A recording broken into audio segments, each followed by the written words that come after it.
말씀 우리 함께 나누겠습니다. 로마서 1장 5절로 7절입니다.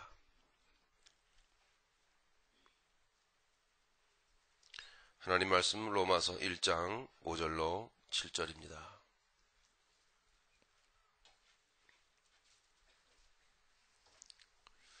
찾으셨으면 우리 함께 한 목소리로 봉독하시겠습니다.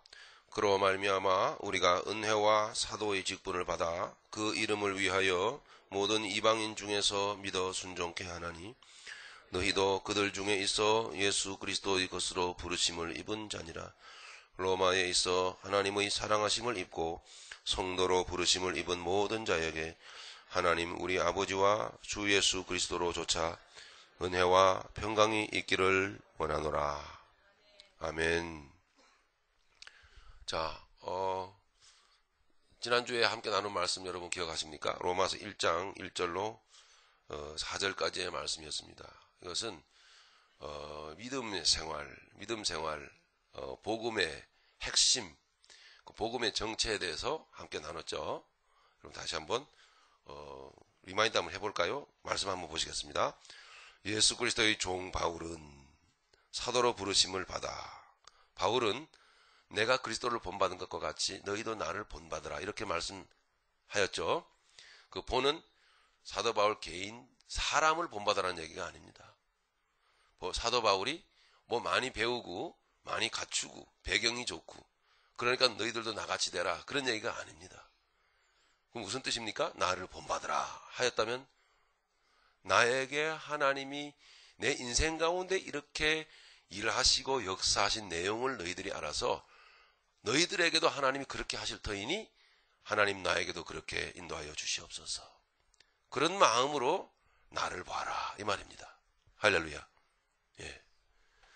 자, 그런 뜻에서 보니까 예수 그리스도의 종 바울은, 그러니까 사도 바울은 예수 그리스도의 종이 되기 전에 무엇의 종이었습니까? 세상의 종, 자기 지식의 종, 자기 자랑의 종, 이것이 종이었습니다. 로마 시민권을 가진 자의 시민권의 종, 미국 시민권을 가지면 좀 그렇긴 하더라고요. 인정해 드릴 만은 해요. 정말로 한 번씩 좀 이렇게 국외를 좀 다녀보시고 그러면 그게 다 느낌이 오더라고요. 캐나다를 갔다가 왔지 않겠습니까? 오는데 제가 피곤했던 것은 비행기를 2번 탄 이유도 있지만 이게 절차가 그렇게 복잡한지 몰라요. 기다려야 되고요. 그러니까 그 쉬는 시간, 비행기를 갈아타는 쉬는 시간이 1시간 반, 2시간 뭐 이렇게 해서 얼른 수속 밟고 또 이렇게 좀 의자 앉아서 좀 쉬어야지 그런 생각을 했었는데 그런 시간이 단 1초도 없었어요. 먼저 일을 끝내려고 했는데 그렇게 오래 걸리는 거예요. 줄 쓴 사람도 많고. 네.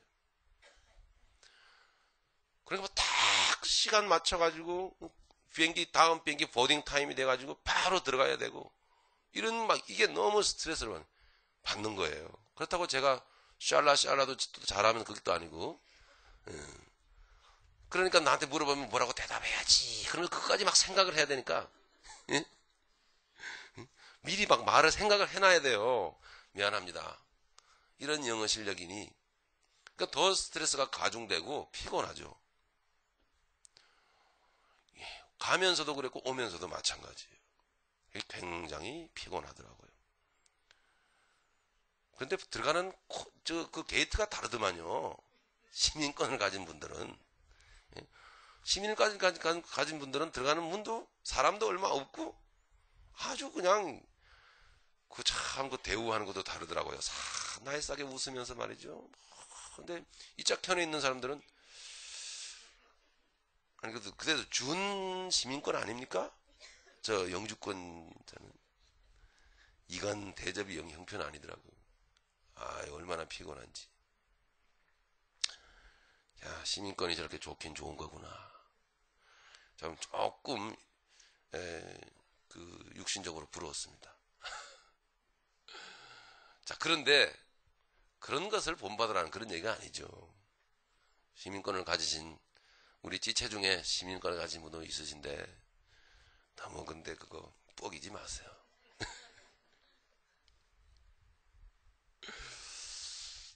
서론이 길어지는데 어쨌든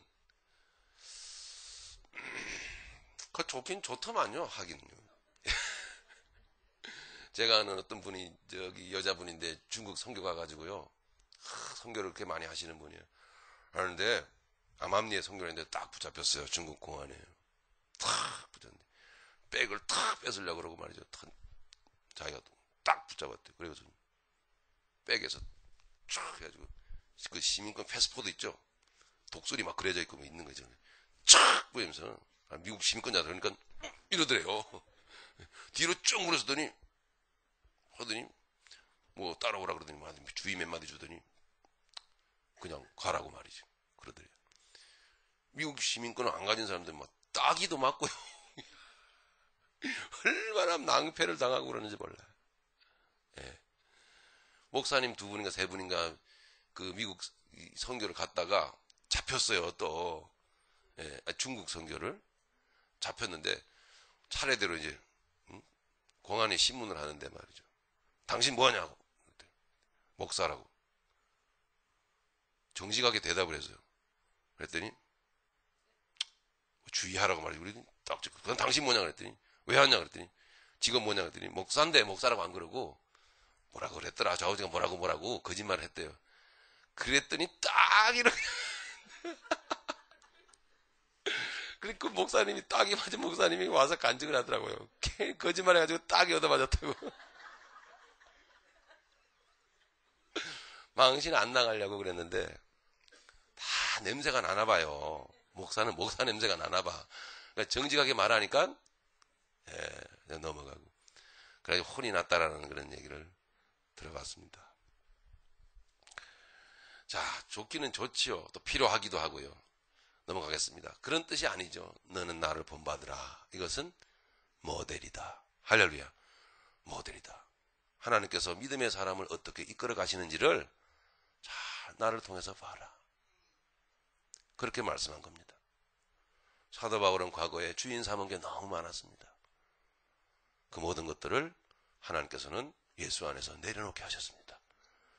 진정한 우리의 삶의 존재 주인이신 예수님의 종이 되게 하셨습니다. 할렐루야. 그것을 지금 선포하는 겁니다. 예수 그리스도의 종 바울은, 그리고 그분은 사도로 나를 보내셨다. 세상으로 나를 보내신 거다. 우리는 사도는 아닙니다만은 사도적인 정신은 가져야 합니다. 뭐냐? 우리는 주님께서 보내신 겁니다. 그죠? 먼저 믿은 사람들은 사도적인 정신을 갖고 보내심을 받은 자들로서, 우리는 세상에 보내심을 받은 자들로서 그 의식을 갖고 살아가는 자들입니다. 자, 그런 내용이었죠. 그래서 무엇을 목적으로? 복음을 위하여. 복음을 위하여. 택정함을 입었으니. 여러분, 살아가는 모습이 다 달라도 여러분 사명 하나입니다. 저의 사명이 복음 전하는 사명이, 여러분은요 마찬가지입니다. 하는 외형적인 주신 달란트와 직업이 하는 일이 다를 뿐이지요. 내용은 똑같습니다. 그리스도인으로서 도장이 찍힌 사람들은 그리스도인으로서 냄새가 나야 되는 것이고, 그렇죠? 그리고 내 안에 그리스도께서 깨달아지고 믿어지고 감동되어지면 그것을 말할 수밖에 없는 겁니다. 또 얘기인데 우리 집사님 한 분이 같이 이렇게 가깝게 지내는 다른 교회 다니는 아이 엄마들하고 대화하다가 막 하나님 얘기를 막 했는데 그분들이 그러더래요. 이제는 하나님 얘기 좀 그만하라고. 그래서 너무 슬펐대요. 슬프죠. 아니, 자식이 아버지 얘기하는데 그게 지겨워요? 듣기 싫습니까? 뭐가 문제라고 생각하십니까? 자식이 아버지 얘기 많이 하는 게 문제입니까? 그게 듣기 싫어하는 게 문제입니까? 뭐가 문제인 것 같아요? 듣기 싫어하는 게 문제죠. 아니, 자식이 예수님 얘기 자꾸 하는 그게 어떻게 이상해요? 그게 왜 싫은 거예요? 왜 그게 짜증이 나죠?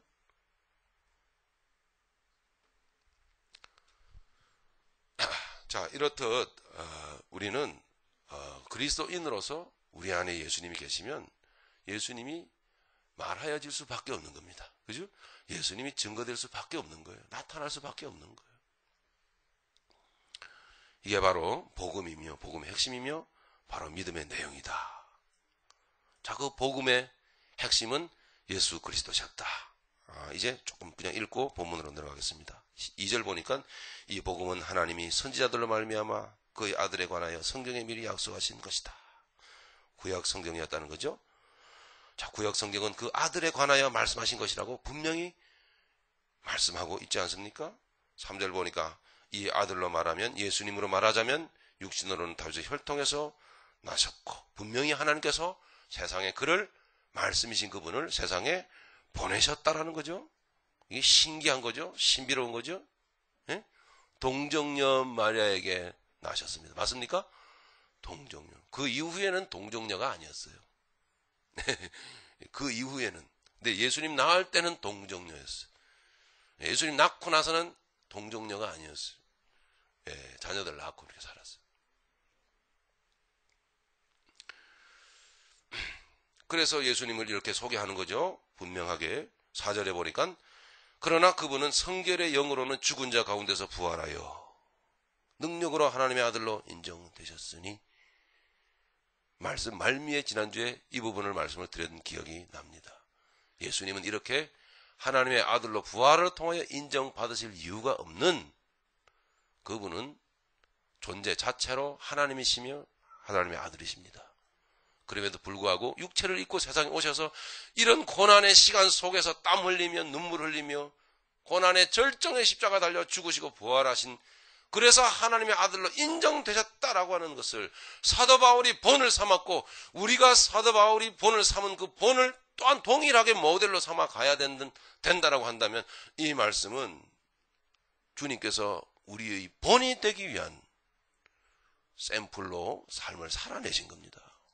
실은 그렇습니다. 주님이 육체를 입고 오셔가지고 아들로 인정되신 것 자체가 어떻게 보면 치욕이요, 수욕이죠. 왜? 뭘 새삼스럽게 아들로 인정을 받을 이유가 뭐가 있어요? 원래가 하나님이시며 아들이신데. 그렇지만 이런 과정 속에서, 이렇게 죽으시고 부활의 과정 속에서 인정받으신 것은 저와 여러분들이 이런 과정 속에서 예수 안에서 예수님이 걸어가신 그 길을 그대로 닮아 걸어가므로 우리가 하나님의 자녀로, 아들로 인정을 받아야 하기 때문에, 할렐루야, 이런 길로 걸어가신 겁니다. 얼마나 복음이 확실하고 귀하고 우리에게 또는 도전이 되며 또는 부담이 되기도 합니까? 1절과 4절, 1절부터 4절까지 걸쳐 기록되어진 말씀이 낱낱이 단 한 구절도 한 단어도 한 의미도 땅에 떨어지지 아니하고 여러분의 인생에 그대로 적용되어지기를 예수님의 이름으로 축원합니다. 성령님은 그렇게 우리에게 인도하시는 겁니다. 자, 그와 같은 그리스도인들은 오늘 본문은 현장입니다. 어디에 사는가 말입니다. 어디에 사는가? 천국에 사는가? 이 세상에 사는가? 어디에 사는가? 사도 바울은 의도적으로 그렇게 놀라운 하나님의 은총을 받은 하나님의 자녀들이, 이 귀한 자녀들이 어디에 산다고 말합니까? 로마에 있어. 이방인 중에 있어. 그들 중에 있어. 이렇게 3번씩이나 강조를 합니다. 3이라는 숫자 의미 아시죠? 3번씩이나. 꼭 그런 의미는 아니에요. 아니지만 어떻게 공교롭게도 하나님의 그 완전수 3이라는 숫자로 이렇게 또, 근데 그것은 자의적인 해석입니다. 그것은 꼭 그렇다는 건 아니고요. 어쨌든 5절부터 7절의 말씀을, 이제 말씀을 조금 들어가 보면 3번씩이나 5절 마지막 부분에 보면 모든 이방인 중에서 믿어 순종케 하나니. 여러분, 모든 이방인 중에 있는 겁니다. 그리고 6절 보니까 너희도 그들 중에 있어. 근데 그들 중에 있는 겁니다. 또 7절 보니까 어디에요? 로마에 있어. 여러분 로마를 살아가는 것이고 모든 이방인 중에서 여러분 살아가는 거예요. 외롭겠죠. 그죠? 참 그리스도인이 많을까요? 이방인이 많을까요? 비교도 안 될 정도로 100대 한 1, 1000대 1, 만대 1 정도로 참 그리스도인과 이방인의 숫자를 비교를 해보면 상대가 안 될 정도로 이방인이 많습니다. 교회들마다 신자들이 꽉꽉 들어차가지고 예수를 믿는 것 같지만 진짜 참 신자, 참 그리스도인, 믿음의 길을 걸어가는 사람들은 그 중에서도 또 골라내야 될 정도로 적다라는 거죠. 좁은 문으로 들어가라. 넓은 길로 가는 사람들은 많아. 멸망길로 걸어간다. 교회 안에 사람들이 꽉꽉 구름대처럼 들어앉아 있어도 그 사람들이 다 주님이 말씀하신 십자가의 길, 생명의 길을 걸어가는지 장담할 수가 없습니다.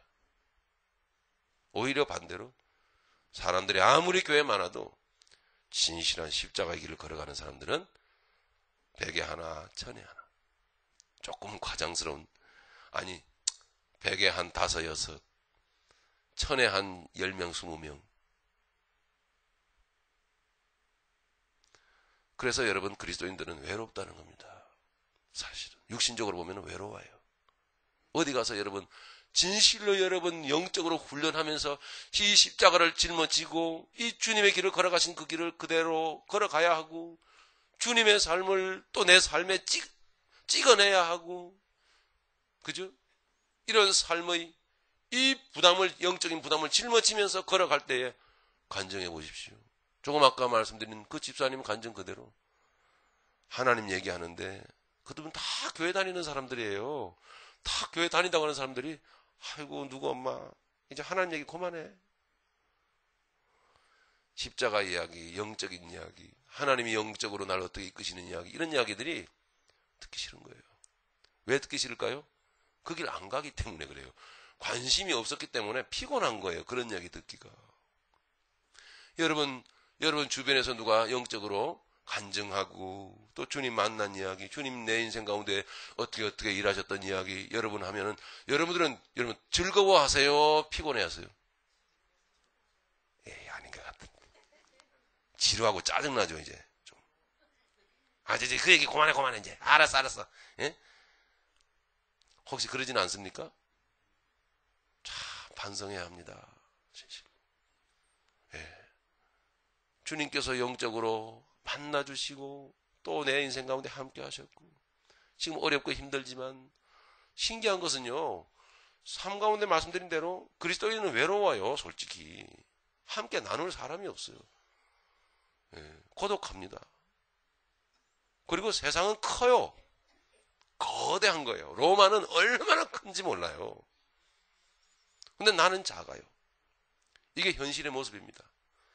그런데도 그 사람이 왜 그 신앙 붙들고 가는지 아세요? 이 안에는 신비롭게도 말할 수 없는 주님의 위로와 인도하심이 느껴지기 때문에 그래요. 이게 비밀이라는 거예요. 복음의 비밀. 얼마나 큰 은혜를 받은 건데요. 얼마나. 생각을 해보세요. 그게 내 노력으로 된 것입니까? 아무리 돌이켜봐도 내 노력은 그런 게 안 되는 거예요. 믿음의 사람은 고독합니다. 진정 믿음의 사람은 세상에 대해서 육신적으로는 힘들어요. 그런데 영적으로는 한없는 은혜가 내 안에 붙들고 있어서 육신적으로는 분명히 힘든데도 놀라운 그 기쁨으로 비밀스럽게 나를 인도하시는 것이 그 맛 때문에 가는 거예요. 믿음의 길을. 그게 사도 바울은 우리에게 말합니다. 너희가 그들 중에 있어. 너희가 이방인 중에 있어. 너희가 로마에 있어.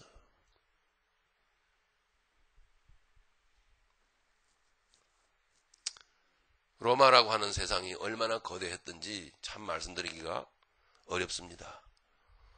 로마가 가지고 있었던 권력이나 문화나 종교나 모든 그 건축이나 또는 의학이나 학문이나 이 모든 것들은 놀랍게도 여러분 지금도 그 영향을 강력하게 이 21세기를 살아가는 우리에게도 강력하게 미치고 있다는 사실. 민주주의요? 로마에서 다 나온 거예요. 그리스에서. 그리스가 로마로, 로마에서 여기로. 민주주의요? 다 거기서 흘러나온 거예요. 인간 존중? 다 거기서 흘러나온 거예요. 의회 정치? 다 로마에서 나온 것이고. 위대한 건축, 예술, 문화? 다 로마에서 나온 것이고. 법률, 정치죠. 법. 예? 누가 그러던가, 이 미국하고, 미안합니다. 미국하고 어디만 로마의 법, 체계, 법률을 그대로 따지 않았고, 다른 웬만한 나라들은 전부 다 한국도 마찬가지로 로마가 당시 가지고 있던 법 체계를 그대로 가지고 와가지고 도입해서 지금도 그 법 가지고 정치를 한다고 합니다. 그 법이 지배하고 있는 거예요. 지금도. 예. 그 고대 사회, 로마 고대 사회가 얼마나 대단했던지요. 예. 고도로 발전된 향락 문화와 여러분 목욕 문화와 그 모든 어떤 화려한 문화와 지식과 체계는 어떻게 그 고대 사회에서 그런 것이 그렇게 발달되었을까? 구구절절히 참 여러분에게 말씀드리기가 그렇습니다. 그것이 어디로부터 왔겠습니까, 여러분? 응?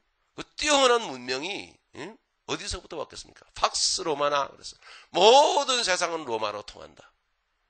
예? 그게 여러분 창세기 3장 보면 마귀가 하와에게 접근하고 아담에게 접근해서 마귀가 하나님께서 너더러 동산 중앙에 있는 선악과를 따먹지 말라 하든 아니 먹어봐. 먹으면 하나님처럼 눈이 밝아질 거야. 하나님처럼 될 거야. 따먹었더니 하나님처럼 되었더라 이 말입니다. 그래서 로마 황제는 하나님입니다. 시저는 사람이 아니라 하나님입니다. 신이에요. 신의 아들이에요. 로마 황제는 신입니다. 황제를 섬기는 그래서 신상들을 세우고 신전들을 세우고 곳곳에 신전들을 세웁니다. 그리스에서 흘러 들어왔던 각종 여러분 신들이 많지 않습니까? 여러분 자녀들에게 그리스 신화들 막 읽으라 그러죠. 알기는 알되 여러분 그런 거 아이들한테 가르치지 마세요. 네? 전부 다 신이 뭐죠? 사람의 형상을 하고 있잖아요. 무슨 의미인지 여러분 아십니까? 사람이 신이다 이 말이에요. 신은 별도로 없고 사람이 신이다 이 말이에요. 그래서 황제는 신입니다. 우리가 살아가는 세상이 그런 세상입니다. 로마가 가지고 있던 문화는 이미 그 후대에서 생겨난 후대에서 발견한 진화론이라고 하는 진화론적인 사고로 이미 로마는 강한 것은 살아남고 약한 것은 결국 도태될 수밖에 없다라는 그런 강한 의식, 소수 의식, 소수 정원제 의식이 이미 그때부터 발전되고 그 문화가 아주 충만했던 세상이에요. 그래서 소수만 뛰어난 거예요. 특정 소수. 그래서 약한 것은 자꾸자꾸 열등한 것은 자꾸자꾸 도태되고 우등한 것은 자꾸자꾸 발전되고 세워지는 것을 강조했고 그래서 로마 이외에 다른 문화는 없다. 다른 세상은 없는 거예요. 오직 로마. 그 로마는 명예를 갖고 권력을 갖고 문화를 갖고 돈을 갖고 그리고 사람이 하나님 된 자리에서 그렇게 문명을 발달시켰어요. 놀랍게도 그 문명은 말씀드린 대로 아직도 우리에게 강력한 영향력을 행사하고 있으며 우리도 아는지 모르는지 은연중에 민주주의 이러고 다니고 그러고 있어요. 창조주 하나님을 믿는 우리의 자녀들이 믿음의 사람으로서 여러분 성공해야 되는 거예요. 믿음의 자녀로서 여러분 세워져야 되는 거예요. 근데 우리는 믿는다고 하면서 자녀들을 경쟁 사회에서 경쟁을 시켜갖고 어쨌든지 뭡니까? 진화론적인 사고가 뭐예요? 밟고 올라서 경쟁을 해서 이겨야 되는 거예요. 그래야 이 사회는 살아남는 거예요. 로마라고 하는 것은 그런 세상입니다. 경쟁에서 미끄러지면 너는 죽는 거야. 경쟁을 해서 이겨라. 그래서 경기장이 발달됐고, 그래서 여러분 그런 그리스의 모든 문화들이 같이 융합이 돼가지고 하나님을 무시하고 하나님을 버리고 인간 자기 자신을 나타내는 세상이었단 말입니다. 지금 여러분 다 이게 소수 정원제 아니에요? 그죠? 한국 보십시오. 예? 어떻게 하든지 특별 학교에 집어넣어가지고 이 아이들을 막 기능을 막 만들어가지고 발달시켜가지고 기술을 막 익혀가지고 그래야지만 세상을 살아가는 거예요. 요즘 세상에 기술 없으면 죽어요. 예?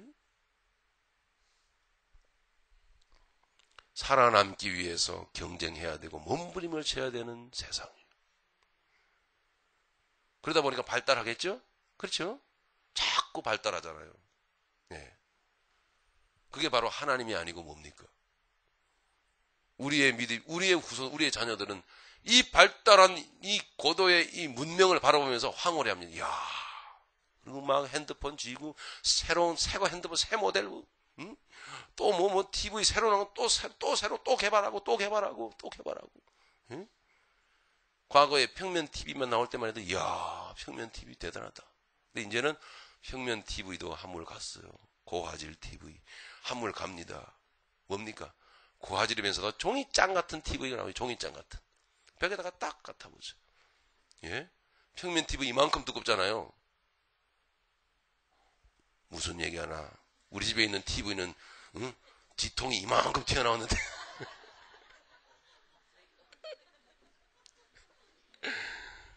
그거 좋은 거예요. 그거 쓰세요. 계속. 이렇게 세상은 자꾸 기술 테크닉 강조합니다. 왜 그렇습니까? 그래야 살아남기 때문입니다. 아이들이 밤을 새서 밤 새벽 2시, 3시, 4시 밤새서 공부방에서 불을 켜야지만이 살아남는 세상. 살아남기 위해서 이기기 위해서 아직도 추수감사 주일이 되고 추석이 되고 남들이 쉬는 동안에도 연구실에서는 불이 켜지고 연구하는 머리가 돌아갑니다. 저 회사 제품을 이겨내야 되니까. 경쟁에서 이겨야지 살아남기 때문에. 그게 바로 여러분 이방인 중에 있어. 로마에 있어. 그들 중에 있어. 자, 이제 어떻게 사십니까? 주님이 말씀하시는 말씀의 의미는 다 나왔죠? 너희들이 그들 중에서 뭐 하냐 이 말입니다. 어떤 방식으로 사느냐 이 말입니다. 예? 어떻게 사세요?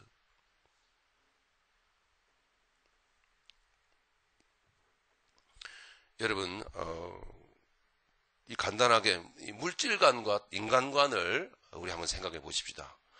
그들이 가지고 있는 인간관, 로마가 가지고 있는 물질관, 인간관이 뭔지를 한번 좀 보시자고요. 로마가 가지고 있는 물질이라고 하는 것은 물질을 목적을 하는 거죠. 그죠? 개발해야 되니까, 더 발달시켜야 되니까. 그러니까 그 물질을 목적하고, 그리고 또한 물질을 가짐으로써 행복하고, 그 행복을 유지하기 위해서 더 노력하고 개발해야 된다는 게 로마인 거예요. 예? 이 세상이 그렇습니다.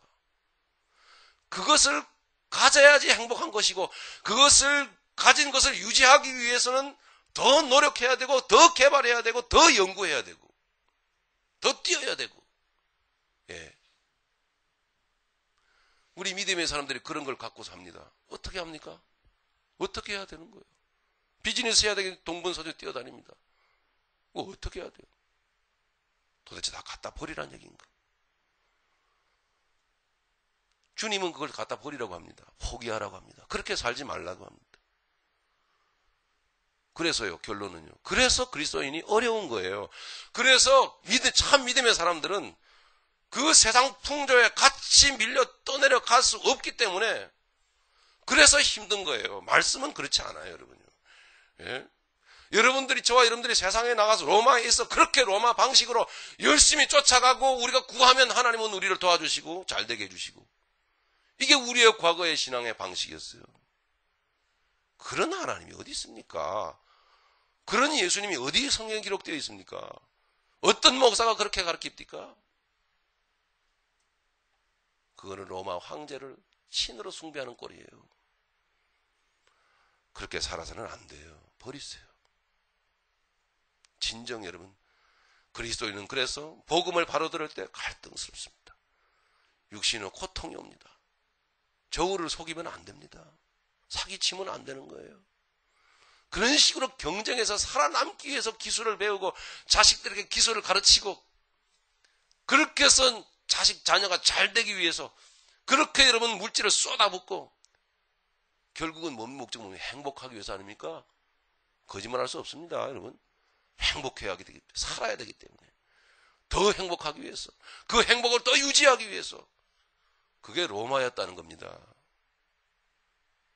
기억하십시오. 여러분. 역사 속에서 다 있었지만 폼페이, 로마 폼페이의 베수비오 화산 터져서 용암이 흘러내려 다 덮어버렸어요. 삽시간에 다 덮어버렸어요. 하나님의 징벌하심이 아니고 뭐겠습니까? 여러분. 버리세요. 주님으로 만족하는 것부터 시작해야 합니다. 할렐루야. 예수로 만족하는 것부터 시작을 해요. 그래서 너희가 로마에 있어, 그들 중에 있어 어떤 물질관을 갖고 살아야 될 것이냐를 말씀을 통해서 배우고 먼저 만족하는, 자족하는 것부터 배워야 돼요. 두 끼, 세 끼 먹고 사는데 세 끼 못 먹고 살 것 같으면 두 끼로 줄이세요. 두 끼도 못 먹을 살 경제 형편되면 한 끼로 줄이세요. 죄송합니다만 그게 복음입니다. 사도 바울은 빌립보 4장에서 내가 그렇게 가난에 처할 줄도 알고 배고픔에 처할 줄도 알고 때로는 풍부에 처할 줄도 알고 하나님이 그 가운데서 나를 다루심 가운데 내가 모든 삶의 일체 비결을 배웠노라. 내게 능력 주시는 자 안에서 내가 모든 것을 할 수 있느니라. 모든 것을 감당할 수 있느니라. 그것이 그리스도인의 길입니다.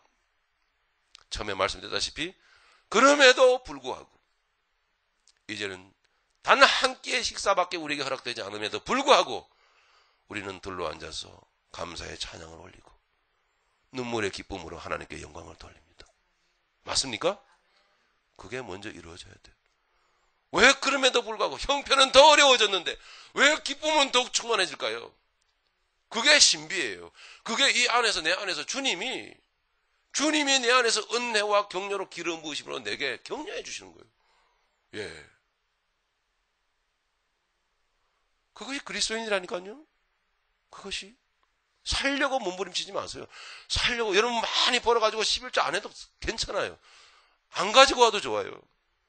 그것 때문에 여러분 교회가 서가는 게 아니에요. 여러분의 살아있는 생명적인 여러분 존재들 때문에 이 교회가 살아가는 거예요. 할렐루야. 그 존재들이 여기 모임으로 교회는 교회로서의 의미가 있는 거예요. 아니 여러분들이 헌금 안 내고 못 내는 거죠. 못 내고 11조 못 내가지고 교회가 렌트비가 없다. 그럼 나가면 될 거 아니에요. 예? 캘리포니아가 얼마나 좋아요. 아무리 비 내려봐야 뭐 얼마나 뭐 소낙비 쏟아집니까? 예? 거의 비 안 오죠. 얼마나 곳곳에 공원 많아요. 아니 그렇게 하나님이 그 능력으로 붙드시는 영혼들은 그렇게 우리가 거할 이 건물 초소 하나도 없어도 그 공원에 나가서 예배드려도 기쁨으로 감사로 감격으로 하나님께 영광 돌려. 그것이 교회입니다.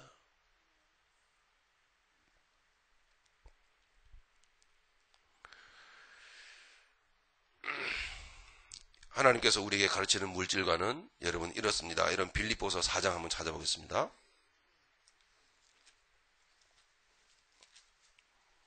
빌립보서 4장 14절부터 여러분 20절까지 한번 보시겠습니다. 제가 읽겠습니다. 그러나 너희가 내 괴로움에 참여하였으므로 잘하였도다. 빌립보 사람들아, 너희도 알거니와 복음의 시초에 내가 마게도냐를 떠날 때 주고받는 내 일에 참여한 교회가 너희 외에 아무도 없었느니라. 참고로 빌립보 교인들은요 가난한 사람들이에요. 대부분 부녀자들이고요. 부녀자들이요 가난했어요. 가진 게 없어요. 근데도 사도 바울은 너희가 내 괴로움에 참여했으므로 잘하였도다.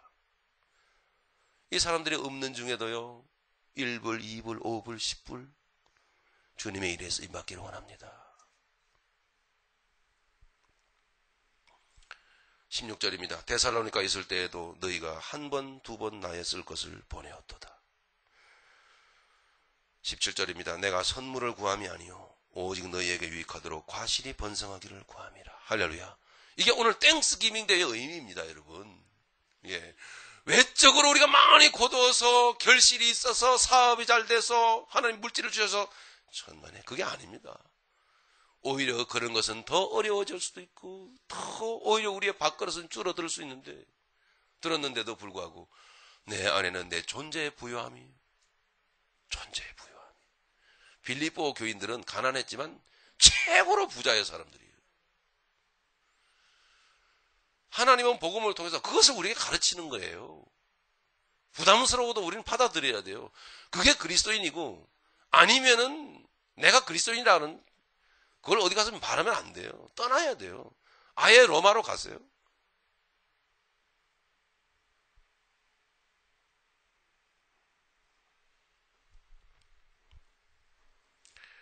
너희에게 유익하도록 과실이 번성하기를 구함이라. 18절입니다. 내게는 모든 것이 있고 또 풍부한지라. 에바브로디도 편에 너희의 준 것을 받음으로 내가 풍족하니. 같이 읽겠습니다. 이는 받으실 만한 향기로운 제물이요 하나님이 을 기쁘시게 한 것이라. 할렐루야. 이것이 바로 그리스도인의 제물관인 거예요. 그리스도인의 제물관. 그것뿐만이 아닙니다, 여러분. 하나님은 그냥 계십니까? 아니죠. 저들에게 하나님은 반드시 공급하신다는 거죠. 네. 19절 같이 읽겠습니다. 나의 하나님 그리스도 예수 안에서 영광 가운데 그 풍성한 대로 너희 모든 쓸 것을 채우시리라. 할렐루야. 이것이 그리스도인의 재물관입니다. 경쟁을 해가지고 어찌하든지 내가 올라서서 개발해가지고 기술을 연마해가지고 내가 경쟁사회에서 뛰어나서 이겨야 내가 먹고 사는. 하나님 감사합니다. 11조 받으세요. 이게 아니에요.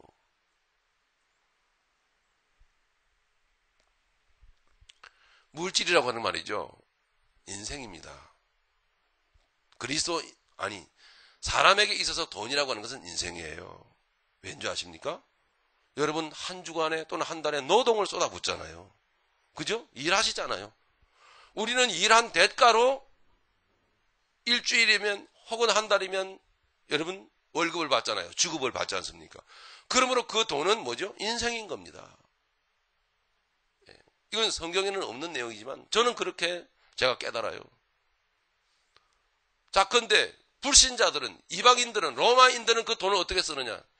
자기의 육신의 행복을 위해서 더 투자하고 목적을, 그 행복을 더욱더 증가시키기 위하여 거기에 쏟아붓고 개발하고 더 자기의 육신의 행복을 위해서 애를 쓴다는 거예요. 그게 세상입니다. 이 세상이에요. 세상이 그렇게 구조가 그렇게 되어 있고 살아남아야 하기 때문에 그래요. 그리고 믿음의 사람들에서 재물관은요. 믿음의 사람들에게 있어서 어떻습니까? 믿음의 사람들에게서 재물관은 그렇지 않습니다. 물질은 곧 인생이다라는 데서부터 출발을 해야 해요. 해석을 그렇게 여러분 하시길 바랍니다. 돈은 인생입니다. 하나님께서 내 삶에 터전을 주셨습니다. 일하게 하셨습니다. 직장을 주셨고 사업의 현장을 주셨어요. 믿음 안에서 그리스도의 정체성을 가지고 열심히 여러분 일하시기를 바랍니다. 다만 그 다음부터입니다. 불신자와 물질관이 다른 것은 그 다음에 그 물질을 어디에다 어떻게 쓰느냐입니다. 어떤 목적으로 쓰느냐인 거예요. 어떤 목적? 행복하기 위해서 여러분 투자합니까? 행복하기 위해서 더 개발합니까? 여러분 더 행복을 유지하기 위해서 여러분 이 물질을 어떻게 사용하기를 원하십니까? 그리스도인이 아닙니다. 그 사람. 참 그리스도인은 이 물질을 하나님이 기뻐하시는 곳에 씁니다. 그 물질을 쓰는 게 아니죠. 참 그리스도인은 뭡니까? 자기의 인생을 쏟아붓는 거예요. 왜냐? 이 돈이라고 하는 것은 내가 그렇게 노동을 해서 하나님께서 결과로 내게 주신 것이기 때문에 돈이라고 하는 것은 여러분 인생이에요. 여기에서는 꼭 뭐라고 말하기가 힘들어요. 돈이라고 하는 것은 그러므로 그리스도인에게서 내 인생이기 때문에 이제 돈을 어떻게 쓰느냐 하는 것은 내 인생을 어디다가 쓰느냐 하는 거예요. 의미 있는 곳에 사용하시기 바랍니다. 뜻이 있는 곳에, 보람 있는 곳에 물질을 써야 되는 거예요. 빌립보 성도들이 그랬다는 얘기죠. 그렇기 때문에 하나님은 저들에게 너희 쓸 것을 채우시리라. 할렐루야. 예, 그게 바로 그리스도인의 재물관입니다. 완전히 다르죠? 행복하려고 하는 게 아닙니다. 보람되고 의미 있는 곳에, 하나님이 기뻐하시는 곳에 그 물질을 사용하는 것은 하나님이 기뻐하시는 곳에 내 인생을 쏟아붓는 거예요. 그러므로 하나님께서 더욱 그렇게 보람되게 살라고, 의미 있게 살라고 하나님께서 나에게 환경을 조성하시고 내 인생을 인도해 가시는 것입니다. 할렐루야. 시간이 많이 갔습니다. 기회가 되는 대로 못다한 세상 사람들의 대인간관, 그리스도인의 인간관은 어떤지를 또 시간을 두고 우리 함께 나누도록 하십시다. 여러분들은 어디에 있습니까? 어디에 사십니까? 모든 이방인 중에 있어. 우리 본문으로 돌아가서 읽고 마치겠습니다.